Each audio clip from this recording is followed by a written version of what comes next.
আপাতত প্রবৃদ্ধির গতিবৃদ্ধির পরিবর্তে অর্থনীতির ভিত মজবুত করার দিকে আমরা অধিকতর মনোযোগ দিচ্ছি।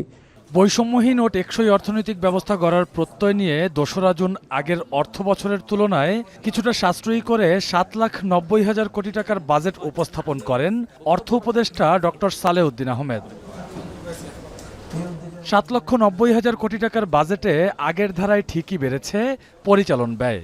আগের অর্থ বছরে যেখানে এই ব্যয় ধরা হয়েছিল ৫,০৬,৯৭১ কোটি টাকা, সেখানে এবারের বাজেটে এই ব্যয় প্রস্তাব করা হয়েছে ৫,৩৫,৩১৭ কোটি টাকা। এর মধ্যে সরকারি কর্মকর্তা কর্মচারীদের বেতন ভাতাই ব্যয় হবে সিংহভাগ, ৪,৯৮,০০০ কোটি টাকা।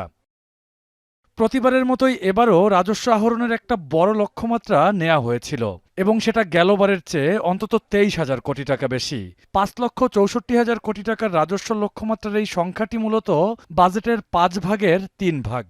আমরা মনে করি যে রেভিনিউ টার্গেট মেটাতে গিয়ে বাজেট উপস্থাপনের পর অনলাইনে জনসাধারণের মতামত নেওয়া হয়।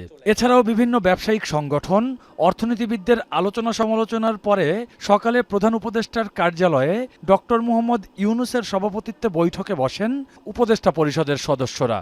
সেখানে তেমন কোনো পরিবর্তন ছাড়াই অনুমোদন দেওয়া হয়েছে ২০২৫-২৬ অর্থ বছরের বাজেট।